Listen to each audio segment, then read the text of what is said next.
Bonjour à tous.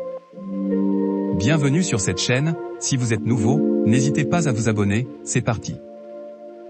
Pour Bellingham, il faudra en payer le prix. Lié au Borussia Dortmund jusqu'en juin 2025, Jude Bellingham affole la planète football. Liverpool, Chelsea, Manchester City ou le PSG suivent le milieu international anglais de près.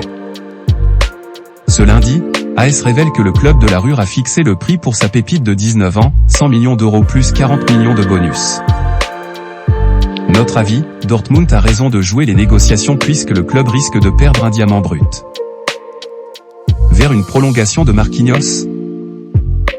Après la défaite de son équipe dimanche soir à Lens, 1-3, Marquinhos, actuellement lié au PSG jusqu'en juin 2024, a affirmé, à l'équipe, être proche d'une prolongation avec le club de la capitale. Oui, les discussions avancent bien, a indiqué le Brésilien, qui pourrait prolonger jusqu'en 2026 ou 2027 selon le journaliste Fabrizio Romano. Notre avis, une bonne nouvelle pour le PSG, si Marquinhos montre son meilleur visage, pas celui face à Lens. Badiachil, l'officialisation se rapproche avec Chelsea. Le joueur de l'AS Monaco a passé sa visite médicale à Chelsea, comme l'ont rapporté les journalistes du Daily Mail. Sauf en cas d'immense retournement, le défenseur de 21 ans devrait être officialisé avec les Blues dans quelques heures. Notre avis, comme prévu, Badiachil va devoir s'habituer à sa nouvelle vie londonienne. Qui est prêt à mettre gros pour Enzo Fernandez? Selon les informations du média Esapignol Relevo, Chelsea pourrait payer jusqu'à environ 130 millions d'euros pour se payer les services d'Enzo Fernandez. Il faut dire que depuis qu'il est champion du monde et qu'il a été élu meilleur jeune joueur de la compétition, le milieu de terrain de Benfica a attiré l'attention en Europe. Notre avis, c'est une grosse somme même si Fernandez a un avenir très prometteur devant lui. Et où Kanté pourrait poursuivre. Annoncé sur le départ l'été prochain, N'Golo Kanté pourrait finalement rester à Chelsea. Ce serait en tout cas la volonté du milieu de terrain de l'équipe de France, qui serait rentré en discussion avec le club, d'après Fabrizio Romano. S'il a perdu en rythme à cause de blessures depuis le début de la saison, N'Golo pourrait réaliser des concessions sur son salaire pour rester. Notre avis, s'il se remet sur pied et qu'il revient à son niveau, on ne voit pas pourquoi Kanté ne gagnerait pas gain de cause. Naples a de l'avance pour Unai. Selon les informations de l'équipe, Naples serait en pole position sur le dossier Azzedine Ounahi. Le club napolitain pourrait poursuivre les négociations cette semaine avec Angers concernant le milieu international marocain, qui a été l'une des révélations du Mondial 2022. L'actuel leader de Serie A serait d'accord pour prêter l'ancien joueur d'Avranches au SCO jusqu'à la fin de la saison. Par ailleurs, Leicester et Almeria suivent également le dossier de prêt. Notre avis, une destination de choix attendrait le Marocain si les choses se concrétisaient avec le Napoli. Arsenal n'a pas dit son dernier mot pour Mudryk. Les Gunners, qui avaient essuyé un refus lors de leur première offre formulée au Shakhtar pour récupérer la pépite Mykhailo Mudryk, auraient retenté leur chance. Selon les informations de la CBS, le club londonien aurait formulé cette fois une offre de 70 millions d'euros pour l'ailier de 21 ans. 21 ans. Notre avis, le Shakhtar a les cartes en main et pourrait continuer à négocier. Le club avait avancé la somme de 100 millions d'euros, en dessous de laquelle il ne céderait pas son joyau. Trapp, la solution pour remplacer Neuer? Le Bayern Munich recherche toujours un gardien de but pour la deuxième partie de saison. Plombé par la blessure de Manuel Neuer au ski, le club aurait pensé à Kevin Trapp.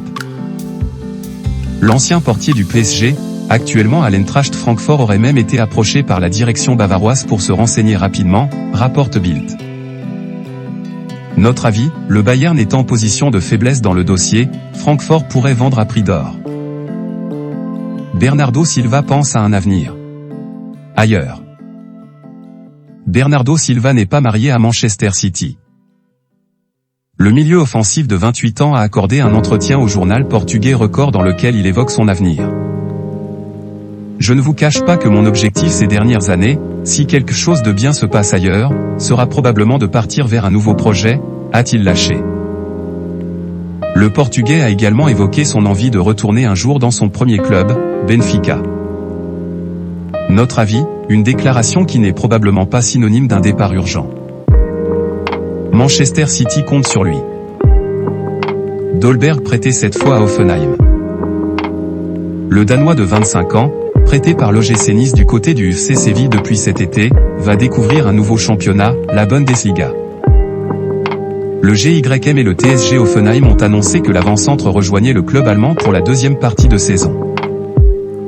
Ce nouveau prêt pour l'international danois s'accompagne d'une option d'achat. Notre avis, si l'on se fie à son temps de jeu avec Séville depuis cet été, le changement d'air est une bonne nouvelle pour Dolberg. Joao Félix est la sortie Morata. Le Portugais veut quitter les Colchoneros, l'affaire est claire. Mais The Athletic et Marca révèlent que le club ne laissera pas filer celui qui lui a coûté 127 millions en 2019 facilement. L'objectif serait d'amortir ces 127 millions sur les prêts du joueur, comme cela avait été fait avec Morata. Ce qui ferait monter le prix du Portugais, pour un prêt jusqu'à l'été prochain, à 15 millions d'euros en plus du salaire. Notre avis, 15 millions hors salaire pour un prêt de 6 mois, même la Premier League a de quoi être refroidie. La Roma veut garder Mourinho.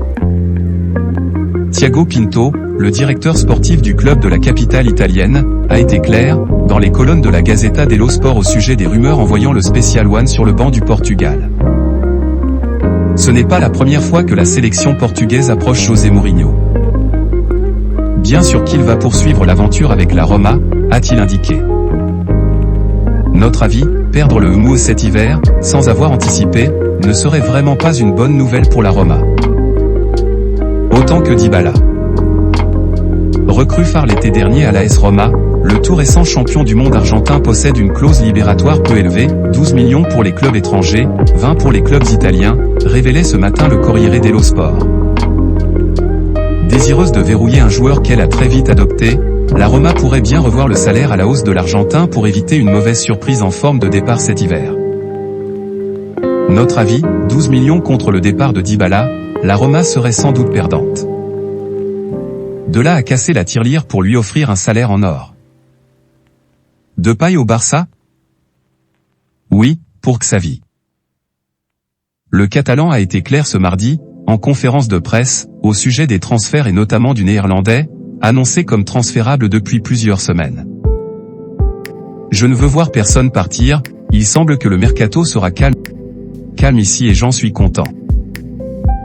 Memphis est important et il aura des minutes, comme tous, a-t-il déclaré. Notre avis, réintégrer Depay, qui n'a presque pas joué de l'automne avec le Barça, serait intéressant pour la rotation offensive. Fernandez, imminent à Chelsea. Selon les informations de Di Marzio, Chelsea et Benfica seraient proches d'un accord pour le transfert d'Enzo Fernandez, l'une des révélations argentines lors du Mondial 2022. La transaction pourrait avoisiner les 127 millions d'euros et les Blues pourraient la payer en 3 fois. Notre avis, avec Fernandez et Badiachil, Chelsea va dépenser sans compter cet hiver. Potter à la pression. Messi et le PSG, rien ne presse.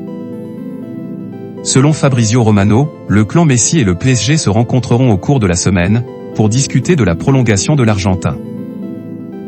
Le journaliste rappelle que la tendance est claire, rien n'urge, puisque Lionel Messi restera parisien. Un accord verbal existe déjà entre les deux parties. Notre avis, l'état physique et la motivation de Messi dans les prochaines semaines donneront déjà des indications sur sa volonté ou non de rester à Paris. Auxerre se fait prêter Touré par l'OM. En plus de l'arrivée de Mathieu Ablin de Rennes, Auxerre a officialisé la venue jusqu'à l'été d'Isaac Touré, barré à l'OM depuis le début de la saison. Le défenseur central n'était entré que 5 fois en Ligue 1. Notre avis, Isaac Touré a fait le bon choix, en venant chercher du temps de jeu avec l'Aja. Arsenal revient à la charge pour Mudryk. Selon les informations du journaliste Fabrizio Romano, Arsenal va transmettre une deuxième offre au Shakhtar Donetsk pour Mikhailo Mudryk estimée à 50 millions d'euros plus des bonus. Du côté du joueur, les Gunners seraient sa priorité. Notre avis, Arsenal a de quoi satisfaire n'importe quel jeune joueur à l'heure actuelle. La Juve offre une prolongation à Rabiot. La Gazzetta dello Sport rapporte ce matin que la Juventus de Turin aurait déjà formulé une offre de prolongation de 7 millions d'euros annuels aux Français, officiellement libre à la fin de la saison et qui plaît à plusieurs clubs anglais, les deux de Manchester notamment. Le milieu de terrain toucherait aussi une prime d'1 million à la signature. Notre avis, peut-être le début d'une âpre négociation entre la Juve et le clan Rabiot, après sa Coupe du Monde très réussie. Trapp ne devrait pas rejoindre le Bayern. C'est une histoire montée de toutes pièces. C'est complètement absurde, s'est indigné le directeur sportif de l'Eintracht Francfort, Markus Krösche, auprès du Wiesbadener Kurier ce lundi, au sujet des rumeurs envoyant Kevin Trapp au Bayern Munich cet hiver. Le club bavarois resterait concentré sur Yann Sommer et Alex Nübel pour pallier l'absence fortuite de Manuel Neuer, qui s'est blessé au ski. Notre avis, quand on sait à quel point les ex du PSG sont performants face à leur ancien club, c'est une excellente nouvelle pour la sphère parisienne. Voilà, c'est pour tout aujourd'hui. Si vous avez aimé la vidéo, n'hésitez pas à la liker, partager et surtout vous abonner pour ne pas rater mes prochaines vidéos. Merci.